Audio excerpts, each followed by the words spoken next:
êtes bien curieuse, vous. Vous êtes bien curieuse.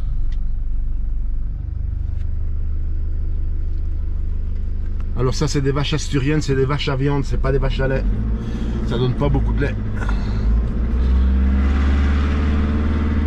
Bon ben on descend au village en bas.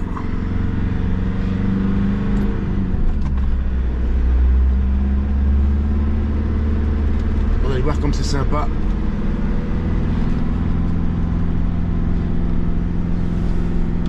Bon, je vais voir si je peux rester en deuxième. Parce que je filme et je conduis. Alors il n'y a personne qui arrive, il n'y a que moi. Hop. Regardez le paysage, les mecs.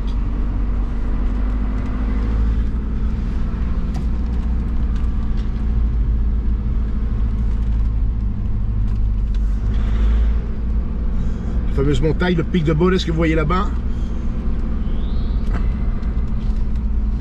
Putain, il faudrait que je fasse ça en moto, les mecs, ça peut être sympa.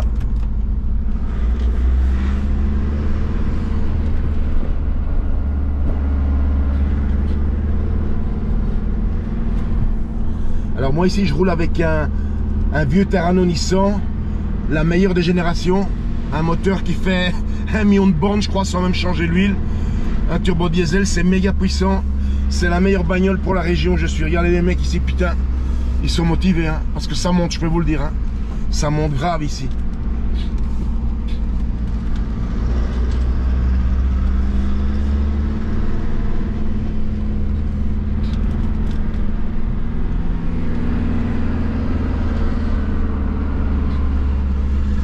C'est quand même plus sympa de passer son temps entre quatre murs dans un centre pour migrants en Suisse, hein.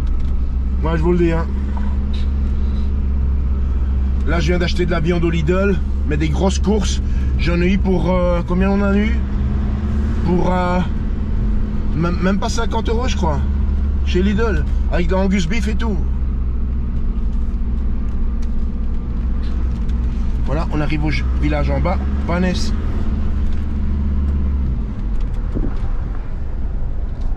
Regardez ça.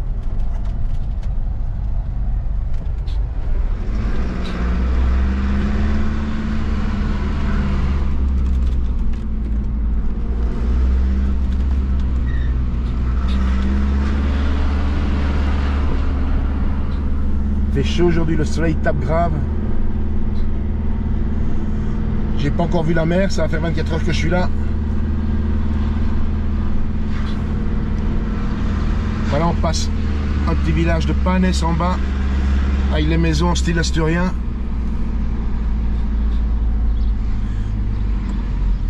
Il y a mon cousin qui travaille en bas, au resto. Enfin, c'est le fils de ma cousine du Chili. Et là, je peux vous dire, quand je vois Nacho, qui est vraiment la gentillesse incarnée sur terre, et je vois des sales cons comme le Suisse, franchement, ça contraste, hein, moi je vous le dis. Il y avait une compétition de sport, je crois de football féminin, il y a plein de gonzesses. Où est-ce que j'ai trouvé de la place pour stationner maintenant? Parce qu'on va là, à la cafétéria. Ah ouais, toutes les gonzesses sont là. Merde. Ils sont en train de boire leur coup là. Moi j'ai stationné un peu plus loin là. Parce que je dois récupérer mon téléphone, j'ai laissé chez lui là. Parce qu'il est sur Wi-Fi là-bas. Putain, il n'y a pas une place pour stationner les gars, sérieusement. Oh la vache. Attends, ici peut-être dans la rue là. Même pas. Oh. Bon, je vais essayer de stationner ici dans le village alors. Regardez les montagnes là-haut. Bon, on va essayer de trouver de la place alors ici. Hein. Regardez l'artisanat asturien, des colliers pour les vaches. Comme on faisait à l'époque avec du noisetier. Regardez ça. Ah, j'ai trouvé une place de stationnement. Et voilà. Quand elle va voir ces images, elle va être vachement nostalgique. On se promenait ici sur le trottoir quand on est vu la dernière fois.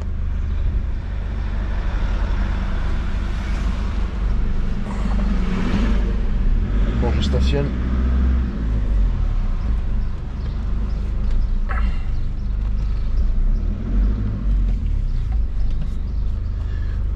Hop. Et voilà. Bon, on sort de la voiture.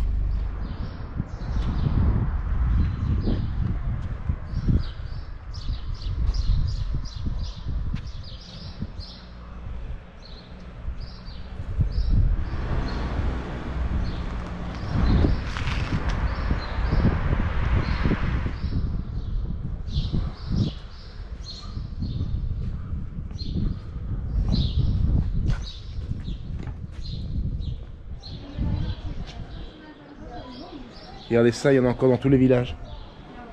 Il y a même de la flotte. C'est pas du bidon. Hein.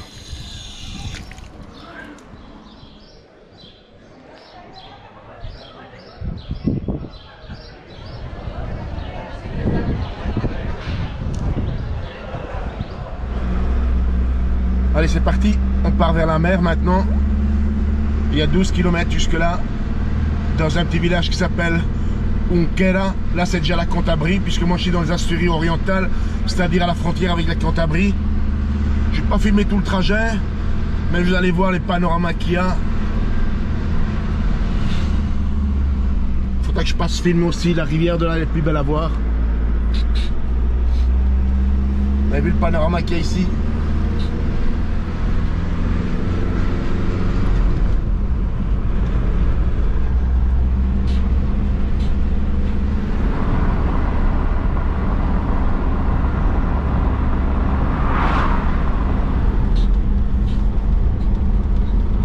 Peut-être qu'il pleut là-bas. Je vois l'orage là-bas. On verra.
Alors la marée est en train de monter. Je vais quand même vous raconter deux petites anecdotes assez sympas ici. Alors vous voyez là-bas il y a une grotte. Quand la marée monte, vous pouvez entrer dans la grotte et à un moment donné il y a une cloche, il faut nager 5-6 mètres et vous sortez de l'autre côté. Et quand j'étais petit je faisais ça. Mon père m'a dit tu te rappelles de ça, tu n'avais même pas 5-6 ans et je faisais ça. Et alors maintenant on voit les grosses vagues commencent à arriver là. Alors vous voyez là, c'est une île. C'est ce qu'on appelle en espagnol la Isla de los Conejos, ce qui veut dire l'île des lapins. Donc il y a des lapins là-bas. Et un jour, pendant les vacances à Bruxelles, mon père il a acheté un petit Zodiac gonflable, un 260, je sais plus le nom, mais je me souviens le gros numéro 260. Il faisait 2,60 m de long, tu vois. Et on est venu en Espagne avec. On a essayé de le gonfler sur la plage avec, vous savez, les gonfleurs à pied là. Et on s'est rendu compte que si on allait faire avec ça, ben, on allait passer la journée jusqu'au soir, tu vois. Donc on est parti à une station-service. Avec le compresseur, on l'a gonflé, on l'a attaché sur le toit et on est revenu ici. À l'époque, mon père, il avait une Simca 1501. Donc on revient ici, on met le Zodiac à l'eau et on commence à ramer. En tout cas, moi, je commence à ramer. Parce qu'en Belgique, les samedis, on allait à un parc national près de Bruxelles qui s'appelle Huizingen. Et là, mon père me louait toujours des barques. Donc, je savais ramer.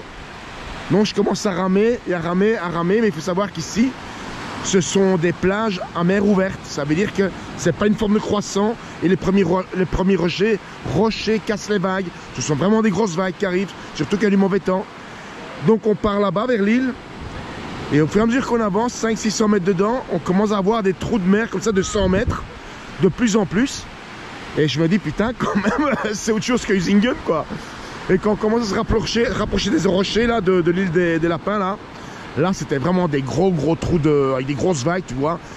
Et je dis à mon père, on ferait pas demi-tour. Et mon père était couché dans le Zodiac, il prenait le soleil, on n'a rien à foutre, il s'est même pas rendu compte. Juste, tu veux. Non, tranquille, ce que passe là. Il y a des gens qui veulent pas passer devant la caméra. Et alors, donc, je fais demi-tour, je commence à ramer. Le problème, c'est qu'ici, dans cette mer, il y a un courant qui vous amène vers le large. Ça veut dire que quand je suis revenu, mais j'ai dû ramer 2 fois plus fort pour arriver. D'ailleurs, on a mis 2 fois plus de temps. Maintenant, quand j'y pense, avec le recul, on a eu de la chance. Parce qu'en fait, on s'est carrément retrouvé dans de la haute mer, là-bas, dans le truc. D'ailleurs, vous le voyez, la couleur de l'eau et la couleur là-bas, elle n'est pas la même, tu vois, parce que là-bas, c'est vraiment la mer. Tiens, je vais essayer de m'approcher de la grotte. Regardez comme c'est beau ici. Et je suis à peine à 1/4 d'heure du village. Comme je l'avais dit, hein, c'est montagne et mer. Ouais, la marée est en train de monter là. Normalement, on devrait monter jusqu'à la moitié de la plage. Hop. Bon, là, vous la voyez, la grotte déjà là-bas au fond, là. Bon, je la monte de plus près. Bon, ben, je sais pas aller plus près. Sinon, je serai de profil, on la verra pas. Et comme la marée monte, ça va pas le faire. D'ailleurs, je vais retourner la voiture parce qu'ici, la mer, elle monte très vite. Je pense que dans 5 minutes, il y a déjà un autre tiers de la plage ici. Elle sera déjà ici, l'eau. Ici, à peu près. Ouais, là, ça monte grave. Ça monte très vite, même. Ouais, ça monte. Bon, allez, on retourne dans la voiture.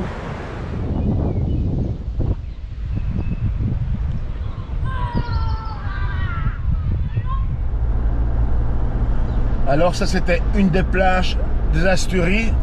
Dans la région où je suis, hein, donc avec la frontière avec la Cantabrie. Et dans la prochaine vidéo, je vais aller vous filmer ce qu'on appelle la Playa del Sardinero, une des plus belles plages d'Espagne à Santander. Vous allez voir, c'est magnifique. Et là, il y a tellement de trucs à filmer là, tellement sur toutes les plages. Je vous ferai ça la prochaine fois, cette semaine-ci. Vous allez voir, il va y avoir des belles vidéos qui vont arriver. Par contre, pour l'entraînement, puisque j'ai pas de trépied avec moi, j'ai rien. Là, je vais pas faire de vidéos d'entraînement, peut-être des shorts en vitesse, mais des vidéos d'entraînement ou des lives d'entraînement, ça, par contre, ça va pas marcher. Au moins, je trouve un trépied ou je sais pas, mais on verra. Mais de toute façon, je suis pas venu ici pour faire des lives d'entraînement, de toute façon. Donc, on verra ça. Bon, allez, je repars vers le village. Là, je suis à 12 km du village. Je vais peut-être m'arrêter en ville, enfin en ville, si on peut appeler ça en ville, au village en bas, Panes, pour manger au restaurant, là, quelque chose. Pour manger un plat vraiment traditionnel ici, c'est pas du régime, mais j'avais envie de manger un bon plat traditionnel ici, comme la fameuse fabada, c'est-à-dire le cassoulet des Asturies qui est méga bon. On verra ça. Bon, petit pote, on se voit sur la prochaine vidéo. Ciao.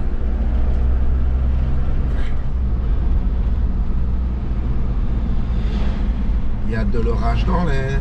Eh ouais, ça commence.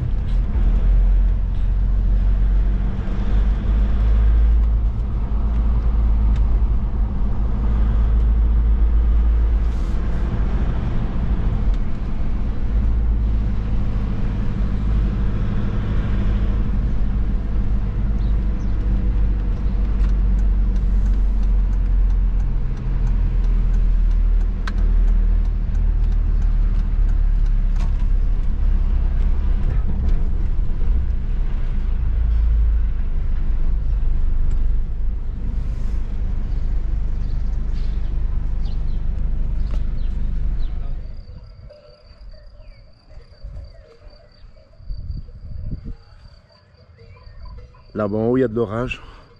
La montagne que je vous ai montré sur l'autre vidéo, je vous ai dit qu'il y a une petite chapelle. Là, il pleut. Là, il y a de l'orage à cette heure-ci. Il fait pas beau de là-bas, moi je vous le dis.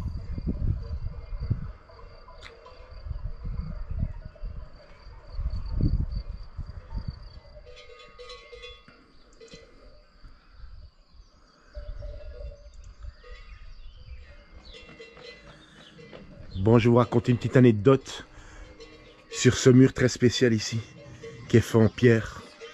Parce que ce mur, en fait, il est très ancien. Il fait partie d'une tour qu'il y avait ici, qui faisait partie des morts. Vous savez, les Arabes, quand ils étaient en Espagne. Et donc, ceci, c'était un bâtiment et c'était une tour. Et alors, il y avait les rumeurs ou le fantasme qu'il y avait un trésor caché ici. Pourtant, quand on a construit la maison et tout ce qu'on a fait comme fondation, on n'a rien trouvé. Ou alors on n'a pas bien creusé. Mais ça, c'était une tour.